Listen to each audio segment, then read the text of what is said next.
Você já teve que deixar de fazer coisas que você não acredita que é pecado para não incomodar os irmãos da sua igreja? O vídeo de hoje vai falar sobre como nós lidamos com fracos na fé, com divergências teológicas e com escândalos no contexto eclesiástico. Você já deve ter ouvido muito isso, né? Sobre não escandalizar o fraco na fé. O que é que isso significa? Será que 1 Coríntios 8 tem sido bem interpretado por nós? E Romanos 14 contradiz 1 Coríntios 8? Essas e outras perguntas hoje no 2 Dedos de Teologia.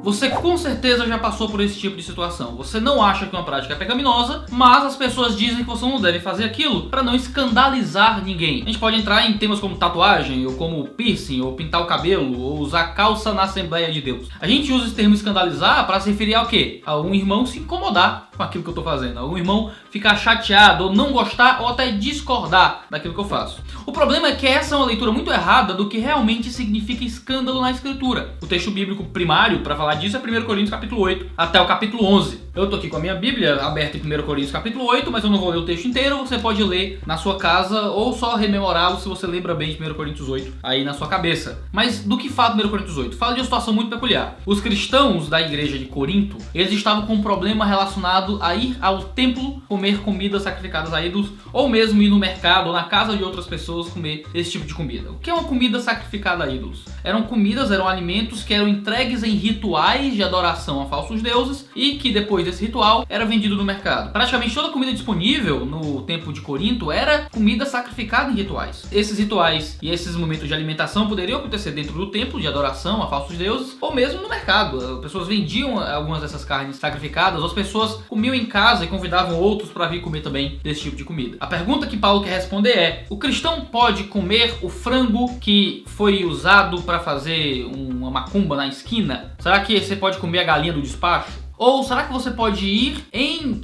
templos de religiões afro e comer da comida que é entregue aos orixás? Paulo tem uma preocupação que se estabelece em 1 Coríntios 8 que ele vai responder em termos muito interessantes. Ele começa dizendo que o ídolo não é nada, que o ídolo não tem poder nenhum, que o ídolo não existe, que se não existe, então ele não tem poder sobre nós. O falso Deus, ele é um falso Deus, ele é uma falsa divindade. Ele não existe como divindade. Ele vai falar tanto sobre amor, sobre que eu posso ter um conhecimento a respeito do que é certo, do que é errado, que o ídolo realmente não existe, mas que nem todos temos esse conhecimento. Ele vai dizer que algumas pessoas têm um problema de talvez acreditar que aquele falso Deus ainda tem algum poder ou alguma força sobre a vida dele. Então Paulo vai criar esse tipo de dualismo. O falso Deus não existe, ele não tem poder nenhum sobre você. Uma comida que é entregue a um falso Deus não tem absolutamente nenhum poder sobre a sua vida, não é? Você recebe aquilo, ora a Deus, agradece e come. Mas Paulo vai dizer principalmente no versículo 7, que é o texto mais sério que a gente vai lidar aqui. Entretanto, nem todos têm esse conhecimento, o conhecimento de que o ídolo não é nada. Há alguns que, acostumados até agora com o ídolo, tem uma linguagem aqui talvez um tanto emocional.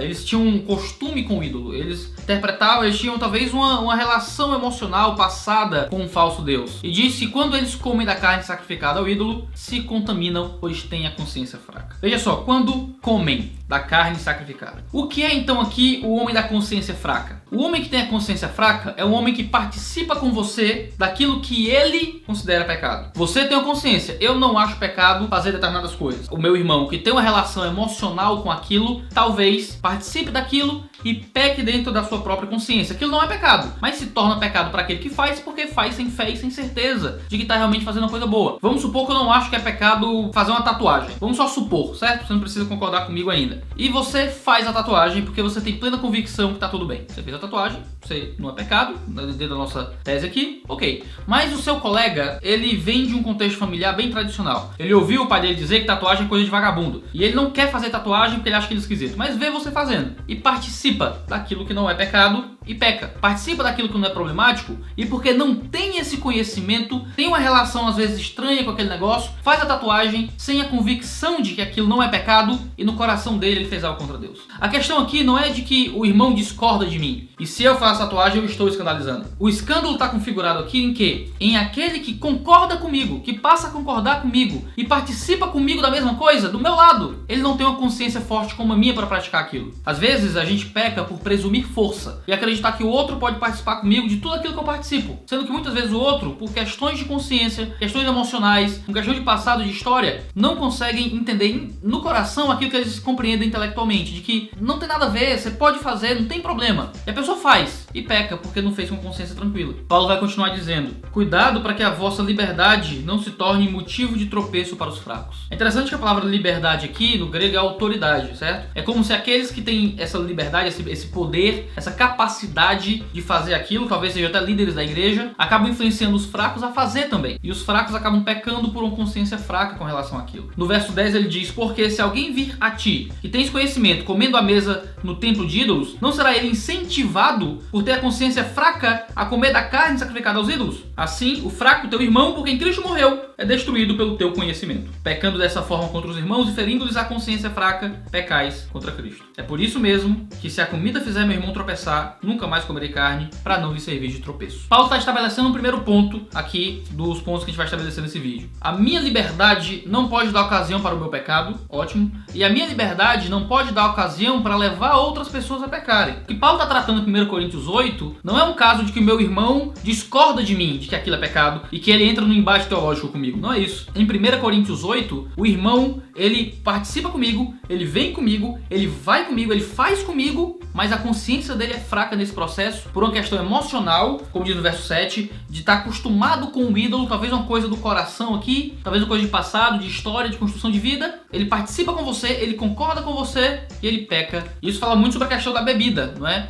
Você pode acreditar que beber não é pecado, isso é uma coisa já um tanto comum no Brasil. Ou ouvir música secular não é pecado. E às vezes dizem, não escuta música secular para não escandalizar os irmãos, ou não bebe vinho para não escandalizar os irmãos. Mas escandalizar seria o quê? Seria eu beber vinho, o meu irmão me ver bebendo vinho, vir beber vinho comigo e achar que tá pecando fazendo isso. Ou eu ouvir música secular, o meu irmão concordar comigo que tudo bem ouvir música secular e ele pecar. A questão do escândalo está atrelada não à discordância, pelo contrário. A questão do escândalo está atrelada à concordância e à participação sem fé naquilo que concorda. Isso traz já pra gente uma aplicação prática. A gente tem que tomar muito cuidado no uso da nossa liberdade, tomar muito cuidado no uso da nossa autoridade. A pergunta não é simplesmente isso que eu estou fazendo é pecado ou não. A pergunta também tem que ser: isso que eu vou fazer vai edificar ou não vai edificar a minha igreja? Isso que eu vou fazer vai ser útil ou vai ser ruim para os irmãos? A minha vida e aquilo que os outros vão me ver vivendo vai influenciá-los para participar comigo em coisas que às vezes eles não têm consciência? Isso é interessante porque Paulo usa a palavra autoridade, que é traduzida por liberdade aqui na minha tradução. A ideia é que talvez Paulo esteja cobrando de forma especial daqueles que têm conhecimento, daqueles que sabem mais, talvez de pastores, de líderes, de pessoas que estão à frente. Porque ele vai ter uma personalidade que de alguma forma vai influenciar as pessoas à sua volta. E às vezes as pessoas vão querer participar daquilo que você participa, não porque elas têm uma consciência tranquila com aquilo, mas porque elas de alguma forma querem violentar a própria consciência para conseguir viver como você diz que elas deveriam viver. Então elas acreditam que devem beber cerveja porque você bebe cerveja, fazer tatuagem porque você faz tatuagem, pintar o cabelo porque você pinta o cabelo,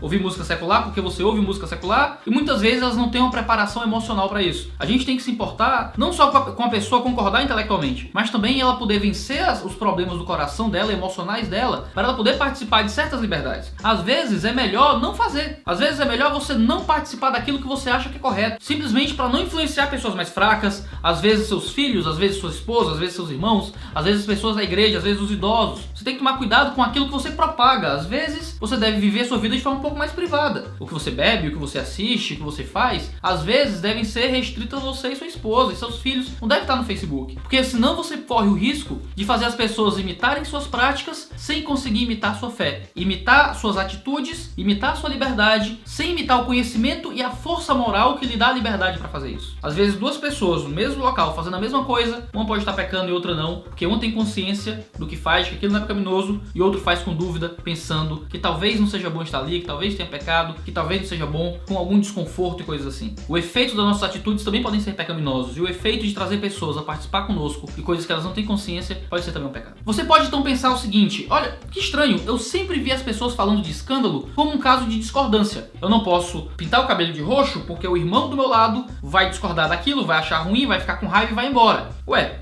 a Bíblia não fala sobre esse tipo de caso? Fala, mas não é em 1 Coríntios capítulo 8, fala disso em Romanos capítulo 14. Se 1 Coríntios 8 é o texto daquele que concorda sem fé, Romanos 14 é o texto daquele que discorda com fé. E com fé está completamente oposto e discordante daquilo que você faz. Nos dois casos, tanto em 1 Coríntios 8 quanto em Romanos 14, Paulo está falando do fraco. Mas são dois tipos distintos de fraqueza. Em 1 Coríntios 8 é o fraco que participa sem crer. Em Romanos 14 é o fraco que não participa, mas porque tem uma fé errada nesse processo e crê diferente do que deveria ser crido. Nesses dois casos diferentes de fraqueza na fé, Paulo dá duas respostas diferentes sobre como lidar com isso. Vê o que Paulo fala. Acolhei o fraco na fé, mas não para debater opiniões. Verso 1. Eu já percebe aqui que aqui não é um fraco que concorda e vai com você. É o fraco que debate, que quer de alguma forma discutir. Olha o que ele diz no verso 2. Um crê que pode comer tudo, o outro, que é fraco, come só verduras. No verso 5 ele diz: uma pessoa considera um dia mais importante do que o outro, mas outra julga iguais todos os dias. Perceba que aqui existem julgamentos distintos, percepções distintas, crenças distintas. E muitas vezes eles podem acabar discutindo por isso. É muito diferente de 1 Coríntios 8. 1 Coríntios 8, o fraco participa com você e é influenciado por você e concorda com você e peca fazendo com você. Em Romanos 14, o fraco, ele discorda de você, ele tem uma crença diferente de você, ele pensa diametralmente oposto de você e ele discute com você. É um outro tipo de fraco. No caso, esse aqui, o fraco, é aquele que está errado, aquilo que ele acha que é certo ou não. Qual é a nossa posição com esse tipo de fraco? No primeiro fraco, a nossa posição é eximir-nos de nossa liberdade. Eu prefiro não fazer do que influenciar alguém a fazer comigo, de forma pecaminosa. Aqui não. O que Paulo vai dizer é: não debatam opiniões. Primeiro, você não perde tempo debatendo com o fraco que discorda. Você não vai ficar discutindo com ele. Você não vai ficar se degladiando com ele. Provérbios diz que responder o tolo é sempre uma coisa ruim. Se você responde segundo a tolice dele, ele acha que você é tolo igual. Se você responde segundo a sabedoria, ele vai achar que é sábio. Então responder o tolo é sempre um problema. Paulo vai dizer: não discuta com esse tipo de fraco. Com um fraco que é certo, tem muita fé no seu erro teológico. O verso 3 vai dizer: quem come não despreza quem não come, quem não come não julgue o que come, pois Deus o acolheu. Em 1 Coríntios 8, Paulo diz: não coma. Eu prefiro não comer do que influenciar o fraco a comer. Aqui não. Aqui ele diz uma coisa completamente diferente. Ele diz: se você come, não julga quem não come. Se você não come, não julgue quem come. Cada um aqui tem o direito de fazer ou não fazer de acordo com a sua medida de fé que recebeu de Deus. Em caso de discordâncias teológicas como essas, cada um deve ter sua convicção e cada um deve respeitar o outro na sua convicção sem deixar de praticar ou sem passar a praticar sem ter vontade de participar daquilo. No verso 4 ele vai dizer: quem és tu que julga o servo alheio? É para o seu próprio Senhor que ele está de pé ou cai, mas estará firme, pois o Senhor é poderoso para o firmar. É interessante que em Romanos 14 Paulo vai dizer para a gente confiar mais em Deus. Nós não somos os juízes dos outros. Nós não somos os responsáveis por dizer se os outros estão certos ou errados em níveis últimos. Deus é quem está. Se eu tenho uma discordância teológica, eu estou convicto de que aquilo é pecado, o cara está convicto que não é pecado, e a gente entra nesse conflito, existe a necessidade de mútuo respeito na prática de cada um em assuntos que são, assim, secundários e mais difíceis e mais intrincados teologicamente. Claro, se alguém, eu acho que não é pecado ser homossexual, acho que não é pecado transar antes do casamento, acho que não é pecado encher a cara de cachaça, esse tipo de coisa. Você tem questões mais fáceis de serem discutidas teologicamente e definidas na igreja. Outras questões são mais periféricas e mais difíceis, dias santos, o que você pode ou não comer ou beber e coisas assim. Você precisa de mais liberdade para que cada um se estabeleça na sua confissão e na sua fé. Paulo diz: uma pessoa considera um dia mais importante que o outro, mas outra julga iguais todos os dias. Cada um esteja inteiramente convicto na sua mente. Cada um tem a sua própria convicção. É bem diferente de 1 Coríntios 8, onde o fraco ele se submetia à convicção do forte. Aqui não, aqui o fraco ele bate o pé na sua fraqueza e quer permanecer na sua fraqueza. Não discuta com ele, cada um dos dois se respeitem nesse processo. No verso 10 ele continua dizendo: mas tu, por que julgas teu irmão? Ou também por que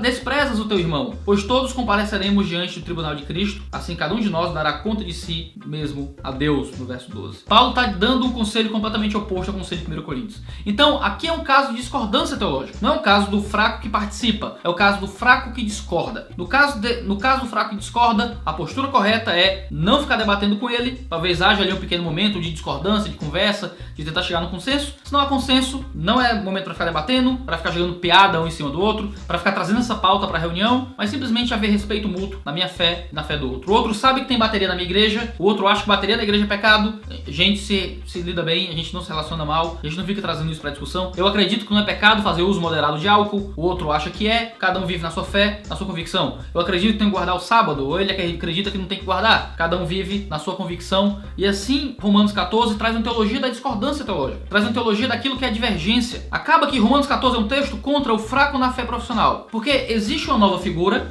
que tenta ser uma amálgama entre 1 Coríntios 8 e Romanos 14, que é o fraco na fé profissional. É o terceiro F, porque existem 3 F, certo? Existe o forte, existe o fraco, mas existe o fariseu. O fariseu é aquele que bate no peito e diz: eu sou fraco, e porque eu sou fraco, você não deve fazer nada. Opa! Isso é uma tentativa de dar a resposta de 1 Coríntios 8 ao problema de Romanos 14. Em Romanos 14 você tem duas pessoas que discordam. Eu acredito que bateria é pecado, você acredita que bateria não é pecado. errado. A resposta de Romanos 14 para esse caso é: você usa bateria, eu não uso bateria, a gente vive bem. Mas tem gente que quer te fazer responder com 1 Coríntios 8. Opa, se eu acho que é pecado, você não deve fazer. Isso tá errado. As pessoas viram com essa conversa de que eu não faço porque o fulaninho vai ficar escandalizado. Geralmente é só covardia mesmo, é só uma tentativa de não brigar por aquilo que é certo. O tipo de fraco que tem uma convicção teológica, ele não tem o direito de pedir pra você não fazer mais, ou pedir pra você não participar, ou pedir pra você não ter mais bateria na igreja, ou não usar calça, ou pintar o cabelo de roxo. Ele só tem o direito disso se ele participa com você e se ele peca com você e você percebe que ele tá pecando por estar fazendo sem fé. Isso é uma coisa importante. Em muitas associações de pastores, em muitos contextos eclesiásticos, em muitas relações humanas, existe muita confusão sobre a figura do fraco. Você sabe agora que existem dois tipos de fraco na fé: o de 1 Coríntios 8, o de Romanos 14. O de 1 Coríntios 8 é o fraco na fé que participa com você, tem fé e peca. Em Romanos 14 é o fraco na fé que discorda de você, não participa, por isso não peca, vive na fé dele. Existem duas respostas distintas a esses dois contextos. Se você está lidando com fracos na fé que participam com você e pecam, pessoas que bebem com você e você acha que beber não é pecado, mas a pessoa acha que é em algum nível, você faz tatuagens e as outras pessoas à sua volta acabam fazendo também, mas sem convicção no coração. Você é uma mulher e usa calça e acha que não tem problema, e outras acabam usando também, mas um pouco desconfortáveis. O que a Bíblia comanda é que você não faça mais, você abra mão de sua liberdade, não beba, não faça tatuagem, não use calça, viva de acordo com certas restrições maiores, em respeito a quem está do seu lado que está sofrendo, em participar da sua liberdade. Agora, se é o caso de Romanos 14, a resposta é outra. A pessoa discorda de você, tem uma convicção de que você está errado, tem uma crença forte dela própria a respeito do que tem que ser feito ou não, você não tem que deixar de fazer. Você só tem que respeitar aquele que não faz ou respeitar aquele que faz. E todos viverem em harmonia em suas diferenças e discordâncias teológicas também, por que não? Como é que você tem passado por essas situações? Você já teve que lidar com muita situação de gente dizendo que é fraca na fé e na verdade é só fariseu? Eu fraco na fé profissional? Opa, eu sou fraco, hein? Ou não faça não que eu sou fraco. Opa, cuidado, hein? Eu sou fraco. Opa. Será que você é esse tipo de gente? Será que você é um fraco na fé profissional? E diz, opa, não façam aquilo que eu não gosto que façam, porque você vai me escandalizar? E na verdade você não vai se escandalizar, porque você não vai participar junto com a pessoa. Comenta aqui embaixo, diz o que é que você acha sobre isso, diz se isso te ajudou a entender um pouco mais a respeito da questão do fraco na fé e das discordâncias teológicas, desse escândalo que a gente fala muitas vezes. Entre doisdedosteologia.com.br, a gente tem muita coisa legal lá. A gente tem podcast, notícias, a gente tem site, a gente tem muitos outros vídeos aqui no canal. Se inscreve aqui no YouTube para você poder ser notificado sempre que aparecer um vídeo aqui. Manda isso pros seus amigos para que eles não fiquem confusos e dando a resposta de Romanos ao problema de Coríntios, ou dando a resposta de Coríntios ao problema de Romanos. Se inscreve no nosso canal. Muito obrigado por nos acompanhar até aqui. Valeu, negada. Tchau, tchau.